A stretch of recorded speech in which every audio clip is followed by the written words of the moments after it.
Saudara, dalam perjumpaan kita kali ini, saya akan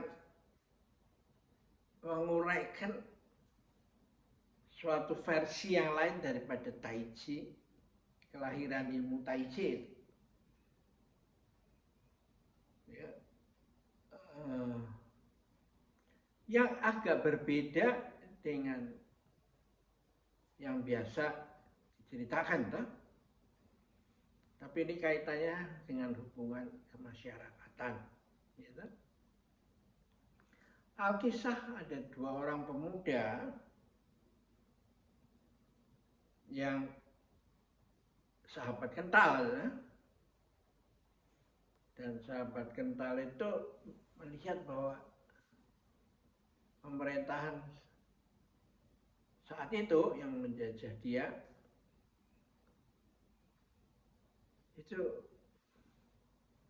kurang baik, itu banyak keluhan dalam masyarakat sehingga banyak terjadi pemberontakan di sana sini, ya. Dan selalu gagal itu, ya. Dan pemuda dua sahabat ini, yang satu bernama Tiu Sam Hong dan satu lagi bernama Seng Ichuan, yang semua dua ini jago silat itu, ya.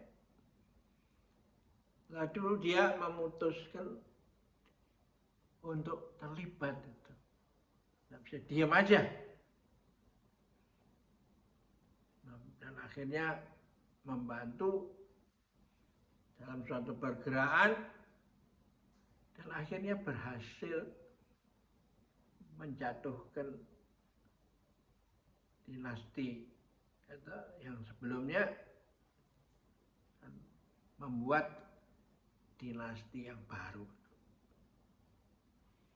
Nah,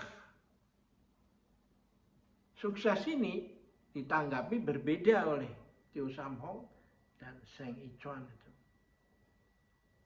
Seng Ichuan menerima ajaan daripada raja yang baru untuk kita sudah berhasil mendirikan dinasti baru untuk berbuat lebih baik, maka kamu ikut saya, kalian berdua,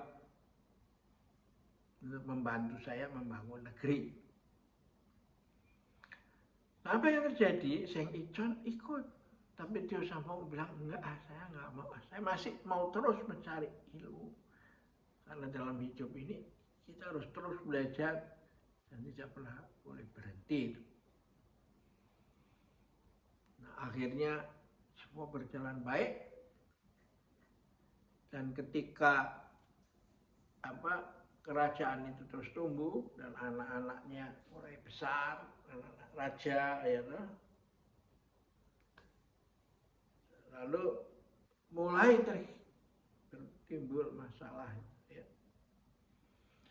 Nah, anak-anak yang banyak ini masing-masing kan merasa diri menjadi penerus, toh, putra mahkota, bersaing. Dan selalu masing-masing anak itu mempunyai penasihat-penasihat sendiri yang ikut bermain itu. Dalam cerita silat kita kenal ada orang kebiri yang disuruh menjaga ini kan, namanya Tai Kam. Atau ya, menteri-menteri itu punya kedekatan dengan permaisuri, kedekatan dengan anak nomor sekian.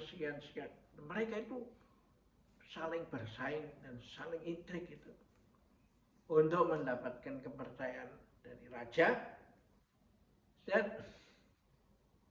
dapat dipilih menjadi putra mahkota yang meneruskan kerajaan itu. Nah, menghadapi keadaan yang berubah begini,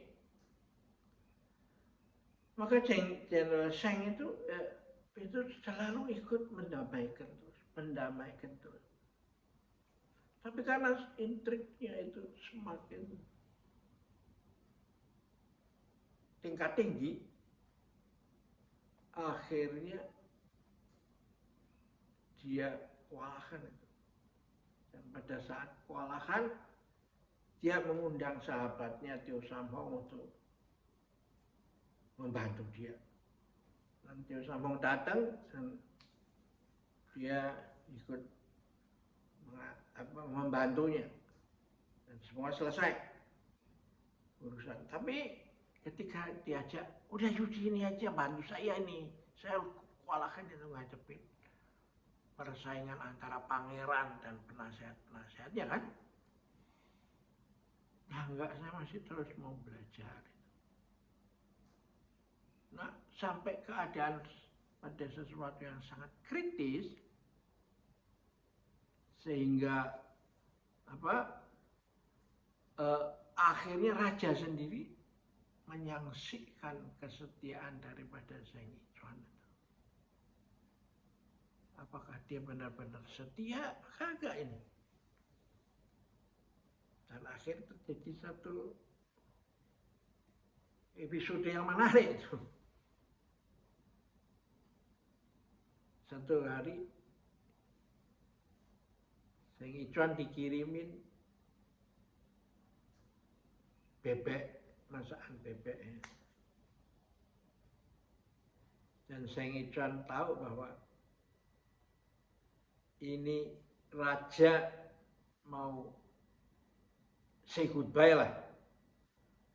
Bahwa yuk sudah saya nggak percaya lagi itu.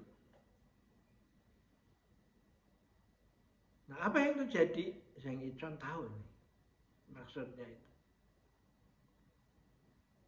Lalu dia masuk ke kamar dan menggunakan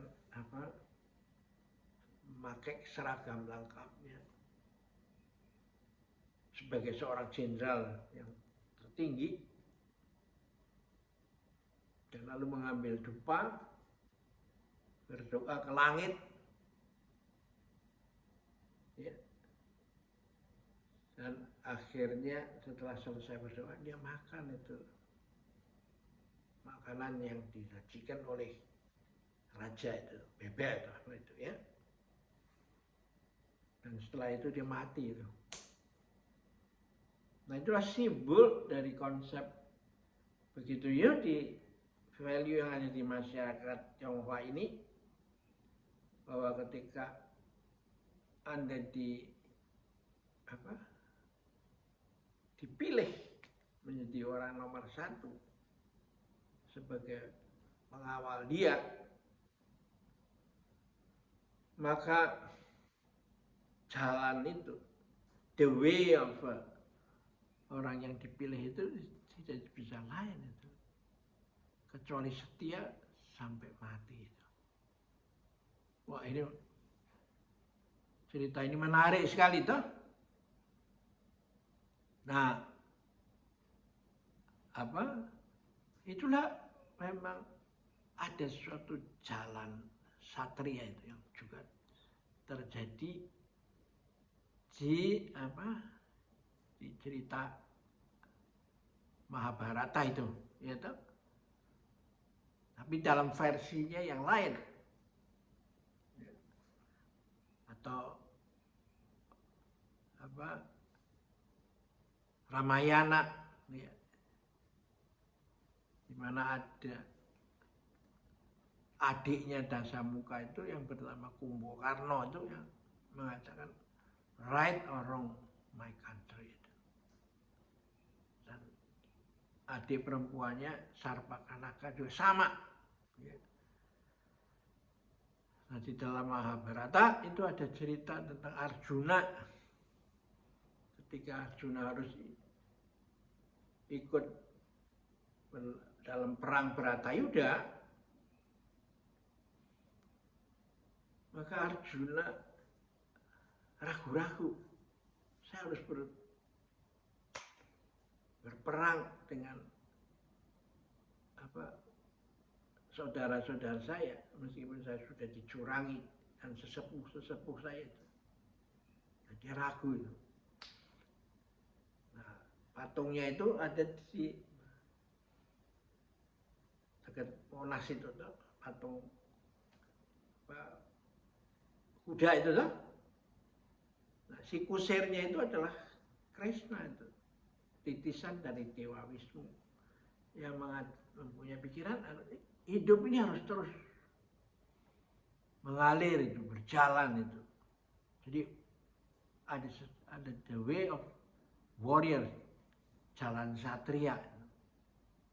Jadi dia berperang bukan karena benci pada musuh, hanya sekedar menuntaskan jalan satria itu. Sehingga dengan dinasihat oleh Krishna itu, maka dia Arjuna dengan tegar melanjutkan perang Bratayuda itu. Karena apa? Sebenarnya ide Walmiki di balik cerita-cerita ini bahwa semua ini sebenarnya you nggak bisa menyelesaikan diri you sendiri. Masalahnya ada di dalam diri you sendiri. Sebelum mengurusi dunia itu. Ya. Nah ini menurut saya dasar-dasar moral berpolitik ini harus ada diajarkan di dalam Fakultas Ilmu Sosial Politik. Gitu. Dan juga orang-orang yang mau menjabat kedudukan sebagai pegiat sosial itu. Kalau enggak, ya peristiwa ini akan terjadi, terulang lagi. Dan akhirnya kita melihat mereka ribut di dalam podcast yang saling menuding, gitu, dengan sesuatu yang ya menurut saya sih sebenarnya debatnya itu membuat hidup di bawah standar daripada Homo sapiens itu, manusia yang bijaksana itu ya. Nah inilah lalu si Tio Samhong itu dalam pengembaraan itu terus bolak-balik membantu Jenderal Seng itu, dia memperbaiki ilmunya terus-menerus sehingga lahirnya ilmu Tai Chi Chuan itu. Ilmu yang bisa menjadi ilmu kehidupan dalam arti yang seluas-luasnya, baik untuk menjaga kesehatan dirinya sendiri, masyarakat, dan alam semesta ya. Oke, semoga ini menarik dan kita lanjutkan dalam pertemuan berikutnya. Dan saya ketika ingat cerita ini lalu saya bilang, kalau saya nggak ceritakan ini di dalam podcast ini, maka cerita ini hilang. Even saya tulis di dalam buku, nggak ada orang yang mau memperhatikan itu, kecuali Judo. Ya, Judo itu artinya mestaku, semesta mendukung. Ya. Seperti orang-orang yang kejeblos dalam cerita silat itu menarik, karena ketika ada satu pemuda yang sudah hampir mati lah nasibnya, kejeblos di satu jurang dan dia menemukan gua, dan di dalam gua itu temboknya ada terukir jurus-jurus ilmu silat yang dahsyat yang ditinggalkan oleh generasi yang lalu, yang pendekar adalah seorang pendekar yang tak terkalahkan ya. Nah, itulah ilmu terus mengalir dan itulah mestako itu. Jadi tetap budaya timur dan Tiongkok ini menarik karena kita tidak mengenal konsep seperti Lucifer itu. Lucifer adalah malaikat yang mencoba men-challenge Tian itu. Lalu dihukum, dijadikan setan ya. Pendapat timur ini mengatakan pencerahan. Aha, dengan aha itu maka semua setan akan lari terbirit-birit itu ya. Oke, kita akhirin di sini. Sampai jumpa lagi.